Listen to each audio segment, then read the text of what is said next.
Welcome to the Perfect Day Podcast. Perfect days. In a world filled with fear, scarcity, and perfectionism, perfect days are far from perfect, but they're yours for the taking. If I were to tell you that they were easy to have, would you want more? I'm Cokie, your Perfect Day engineer. The goal of the show is to bring you real-life perfect day successes, struggles, and strategies so that you can have more perfect days in your life. I'm so excited to introduce you to Amy Balog. Hello. Amy, thank you so much for being here. Amy is the founder of ConnextionPoint Services. Yes. And we have been having some great conversations on the parallels and the overlaps of LDD, concepts of perfect day, concepts of struggles with how do you define success, both in a personal setting as well as in the corporate setting. Amy, I would consider you a corporate expert, Right. and as well as an individual expert, because you've gone through all of these things I've mentioned. So to put you on the spot, could we open with, have you experienced any LDD? And you gave me a great story about how it perhaps caused a very significant reset in your life involving your home, because I love this story. Can we start there? Yes, we can. Okay. That's a great story. So I've been a solopreneur for 10 years, and I love my work. Of course, it's a second career. And a big part of what I do is work with corporate executives and help them get ready for big jobs. And really, I become embedded in their lives, essentially. So I have to live my own medicine here. I have to heed my own preaching to my clients. And when we were talking before, we were talking a little bit about there's a front end and a back end of the story. Right. The front end being that I am brought in and they're in the succession line and they're ready to take on these executive jobs. They're actually already in executive jobs and they're in full pitch of their lives. Usually, married, family growing, big house, traveling everywhere, and have enormous pressure. And I bet from the outsider, it looks like they have perfect lives. they have right? perfect lives. They have everything, and everybody's watching them, and there's just a million things going on. And there's an interesting climate going on in our world today because these organizations of all sizes and all industries are really, really struggling. And this sounds, kind of cliche, but they are truly struggling with change in monumental ways. Companies can't use all the planning that they used to do, 5-year plans, 3-year plans, and understand the cycles in their business model any way like they used to. So everything's becoming very unpredictable. And there was a big term that flew around, a little term called VUCA. Have you heard of this? Absolutely. Okay, volatility, uncertainty, chaos, ambiguity. Yes. It's so real. A life filled with VUCA. We've got it. So, and the back end of the story is many of my clients are asking themselves, first of all, do I want to even be in this succession line? Where is my life really going? It feels out of control, even though I'm acting like it's in control. They are, if they're not in burnout, they're very close to it. Some of them I've taken on, and no one knows that they're actually in crisis. Divorces, just, really, really tough things going on in their lives that they're just packing down and compensating for with just trying to outwork it all. And they can't outwork the chaos. There's no exit ramp to the hamster wheel.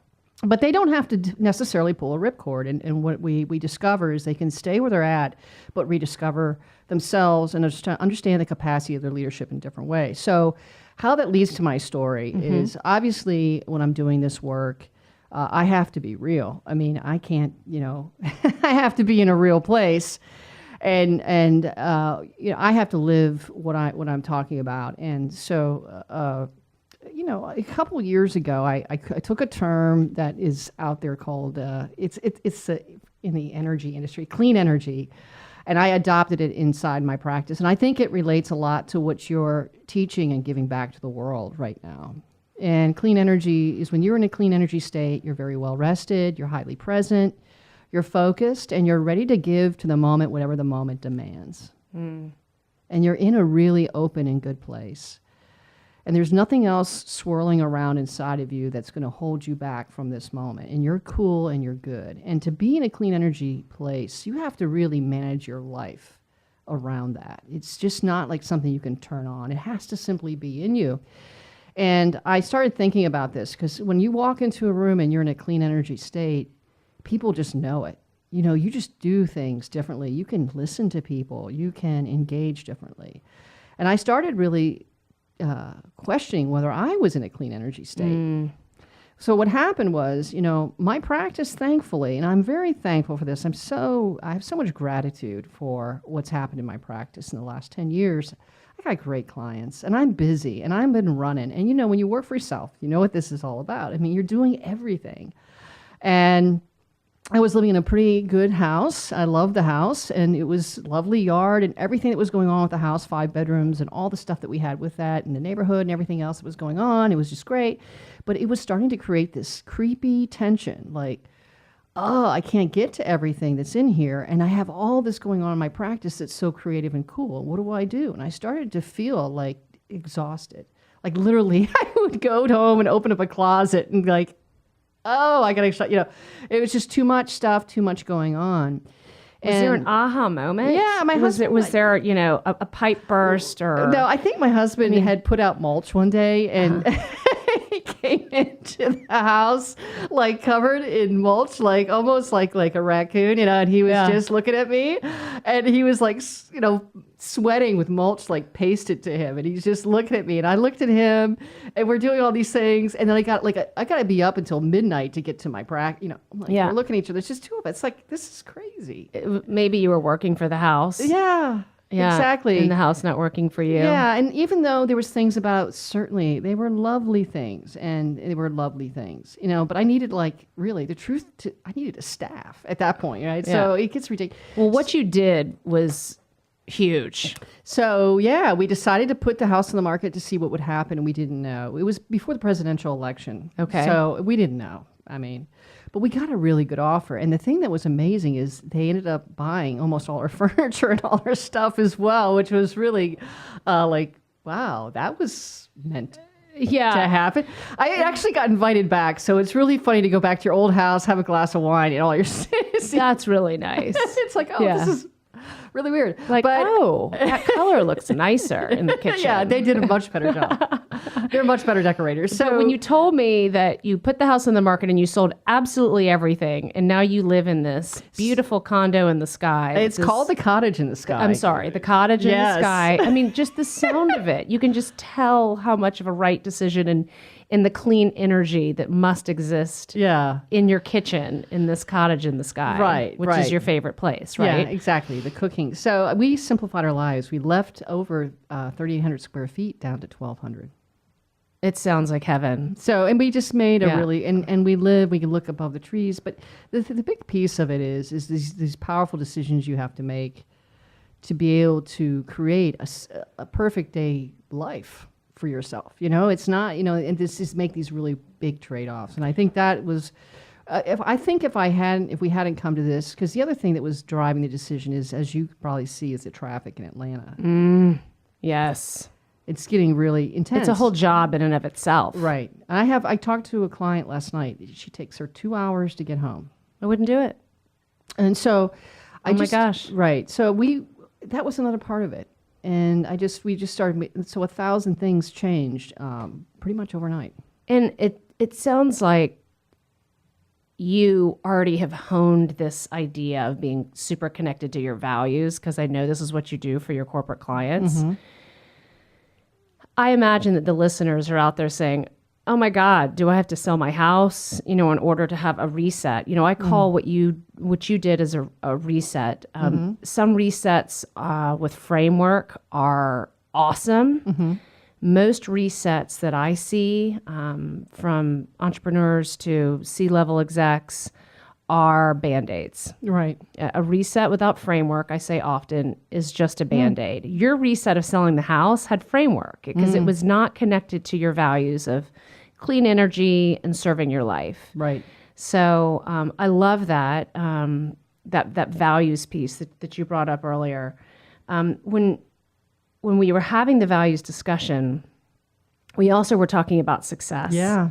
And the definition of that and how that gets defined so differently, both in the individual setting and the corporate setting. Could you give us a few minutes on that? Sure. So, this is when you talk about your work-life deficit and how that it creeps up and becomes this big separation that suddenly you don't realize, like, why do I feel such an imposter and what's going on? And when I work with my clients and I understand how much is demanded of them in their life by their home lives and by their work lives, such an incredible demand. And then they tend to systemically put themselves completely last, and they don't take time to understand what's giving their life great meaning.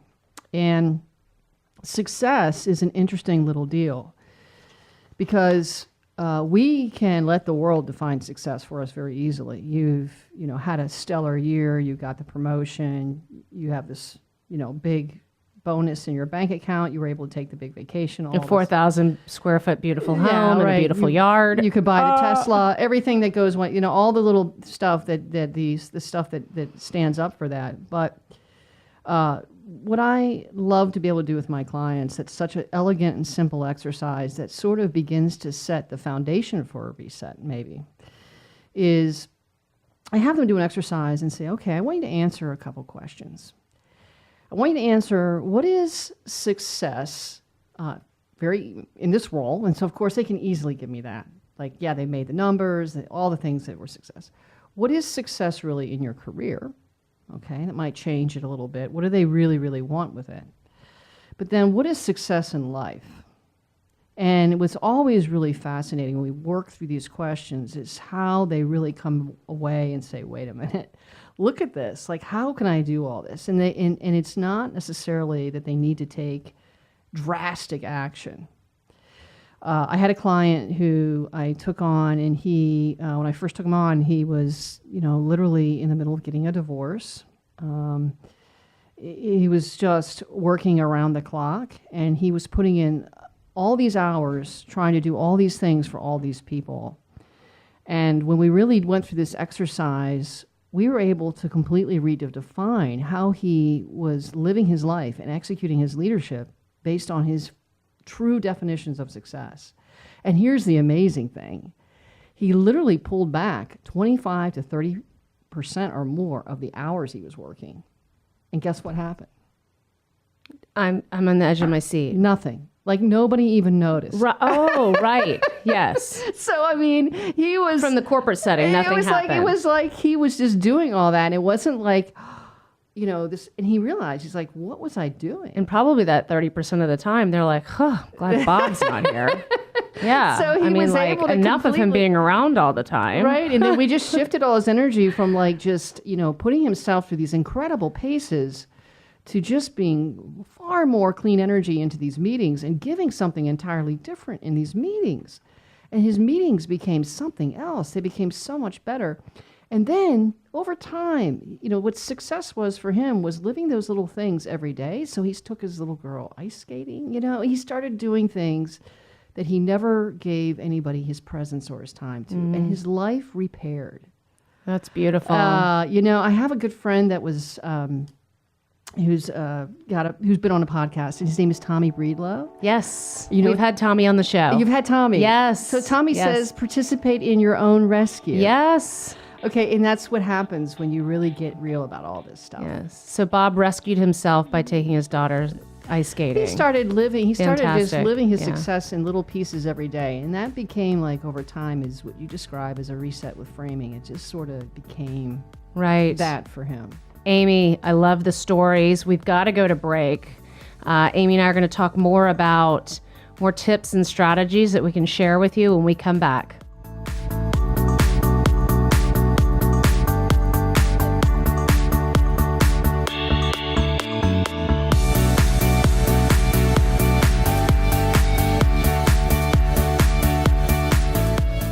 A lot of people don't even know that bucket's there.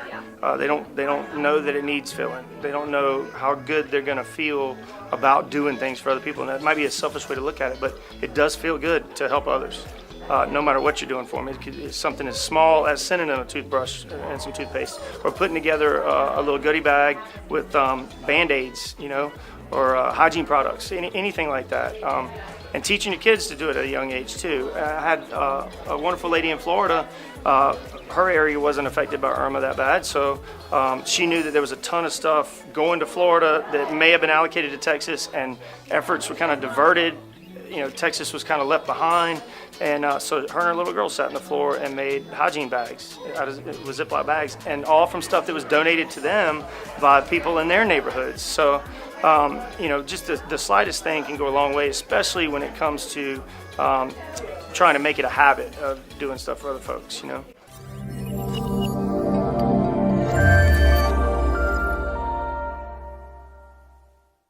Welcome back to the Perfect Day podcast. We have Amy Balog here, who is the founder of ConnextionPoint Services.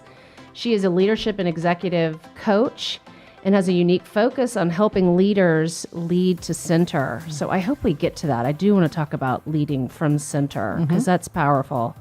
But I do have to say that we've been having this discussion about this fabulous spirit necklace I have on today. Oh, I love it. I can't stop staring at it. And it's just gorgeous. Yes. So you have to say, what's the story? So Amy said, I have to know about your necklace. Well, and there's a tie here too, because Amy's from Ohio. And I have a client whose company, Dudley Van Dyke, it's been a beautiful, beautiful evolution to watch her reinvent herself and create this amazing jewelry company. Oh, cool. It's handcrafted, and this isn't the piece. Wow. But this is just a beautiful friend and client in my life. And Jessica has this thing for giving me necklaces. you should see her the necklaces she actually designs and manufactures. Wow. Based out of Charleston, South Carolina, Dudley Van Dyke. You've got to look them up. Okay. Her Instagram is amazing. But she's from Ohio, so I thought it was fitting that we bring it back up. But she didn't make this piece, but she knows this is my spirit color. Okay. So I'm here in Atlanta trying to take Atlantans by storm. Okay, there you go. In curing lifestyle deficit disorder, which one of the main symptoms is, and I've been hearing this all week, I don't have enough time. Oh. I don't have enough time. Yeah. So what I loved in reading your bio, and what seems to be another thing that's coming up, is that we in our industry, which is, coaching, motivational speaking, what have you, is we have to preach what we we have to live what we're preaching to clients. Right. Thank you. So you mentioned about purposefully slowing yourself down. Right. So speak to that, because I think it's beautiful. When I was going through the same season when I made the decision about the house and we were going through all that, I also had a little bit of an epiphany, which was, how we're really paid in life. We can say we're paid in money. We're also paid in time and experience. And looking at all of that, and I thought about all that, and I said, wow, what am I, where am I really taking great dividends in my life on these things? And I had sort of an interesting thought, because in my world, when you do leadership work, and all the leadership coaches out there will totally relate to this, we can get asked to do 1,000 things because we facilitate meetings, we're doing executive coaching, we can come in and do org development projects, develop leadership programs. You can't believe the amount of projects you could possibly get involved in. It's a lot, and you can't say yes to everything. So I sort of made a decision to get really, really focused. You went on a yes diet. Yes, I went on a yes diet. Yes. I went to, gobbling up good no's. So, and I think that's really a big thing. And I think when I looked at the work, I said, okay, if I could go extremely deep on a few, topics, a couple of fronts for my clients that would make the most impact for where the work really seems to resonate, what would it be? And so when I went through that kind of self-evaluation, that's when I realized, you know what, if I spend time and go really deep and invest in really learning about something, which I did with one topic I did right off the bat was feedback, because I facilitate live feedback. Awesome. Live Yeah. 360s, Yeah. live. I've done hundreds of them. So I went really deep on that so I could really teach it well. I could really help clients, learn how to create a feedback mastery environment. By doing that, slowing down and really investing in the learning was making money. My learning time is really making money, because when I come back out to journey my clients through something, my gosh, it'll be so much richer for them and for all of us. And we're really going to have be able to tie things down that we couldn't had I not made that investment in, slowing myself down and looking at learning as a way of creating new experiences. So we put ourselves last in a hurried world. We underinvest Yes, we do. in our future selves to, please the day to day. And I realized what a cost that was. And I thought, wow. And then I didn't realize what an upside it is to slow down today, take that paradox and say, I'm going to take this time. I'm not going to say yes to every engagement. In fact, I might fire some clients or walk away from clients, which I've walked away from clients that aren't philosophically aligned. And it's not like, it's not a problem. It's just, we don't need to be doing that work. And you just clearly see that decision. And then you go, okay, now I'm going to invest in this learning. And then the work that you really are focused on is just so much better. And that's... And I would imagine that results in a lot of clean energy for you. Oh, it does, because you're so much more clear on what you're doing. Yeah. I mean, what comes to mind is Dan Sullivan, strategic coach, is protect your confidence. Yeah. I think, Dan, you must have said that. And protecting your confidence is becoming a master at something. So I bet when you're doing those feedback 360s, you're like, I got this. Yeah. So that's what creates that clean energy. I love the term clean energy. I know that part of the stepping back in experiment and mastery for you has also led you down a path of focus on listening and learning. And I know you've got an amazing speaking opportunity coming up at Vanderbilt, and you'll be doing lots more of speaking on listening and learning. Tell us why that's important and why we should be listening. What a time it is in this world, isn't it? It's just unbelievable. And I think we're so trigger happy towards these biases, toward take judgment, take action, and push each other. And it's bled not only entirely in society in our political world, but also just in these organizations that can't figure out how to navigate this change. So the big counteract to this whole thing is to step back and really learn how to listen to each other again. And I think we've lost that. And what's been fascinating to me, it's sort of organically evolved, is I've been asked in a couple different venues throughout the last year to speak about listening. And the reaction I'm getting from this is pretty profound. And I think that's something that says to me, this is something we need to really lean into. And so, what does it really mean to not look at listening as a skill, but look at it as a state of being? I am now stepping into being a true listener. And in the work I've been able to do individually and with some of the teams that I know need to become very nimble at learning in the organization, because they're not going to figure it out until they start learning from each other, is that the listening component is so powerful. And when they really put it into play in real ways, it's just transformative. And it's just basics we've known in our, in the world, but we've forgotten it, and we can come back to it. And I think it's just a powerful thing to just look at what's happening in the news today. It's just amazing. Help me with the parallel here is when I think of listening in the way that you're speaking about it, it feels to me like being present. Yeah, absolutely. And I think that's a buzzword that, no doubt, if you've got lifestyle deficit disorder, it's because you're not being present. Right. And if you're not being present, you're not listening. Right. And whether it's at work or at home, I know that it's in our biology, it's in who we are, that we want to be seen and heard. Right. Absolutely. And so the dysfunction we're having in our families at home because everyone's getting the leftovers and no one's being seen or heard is also living in the corporate dysfunctional world, right? And, I like to leave listeners with a little strategy. You are so rich and rife with concepts from, success to resets and listening and learning. I'm feeling even overwhelmed. Like, I want more of you, and we only have a few more minutes. One of the things I'd like to challenge listeners, and maybe even introduce to yourself, is I bring a simple formula to anyone interested in a perfect day lifestyle that's called 411. And 411 goes like this. You get up at 5:30 in the morning, and you write your top 4 things that are going to allow for you to have a perfect day in your life. Yeah. Now, the challenge really is, what are those 4 things? Right. Because you could put 4 things on there and you could say, oh, I'm going to go for a walk with the dog. It's like, well, you were going to do that anyway. Right. You know, like, what is aligned with your values? Right. Where are you going to be brave and vulnerable? And when you mention some of these items, such as clean energy, it's my favorite part of the interview, and listening and learning, like these are things that should be on your 4. Right. Your top 4. Absolutely. What are you going to get done before 11 a.m.? That's the Yes. 1-1. So what 4 things are you going to get done before 11 a.m.? And those are love what it. make for a perfect day. I mean, so you could get in a car wreck later in the afternoon. I hope everything's fine, but that was a bad example. Point being is, if you have the mindset of, I'm going to focus on the 4 parts of my life. We talked about wobble earlier, or off camera. And what are the 4 things that can sort of even out this wobble?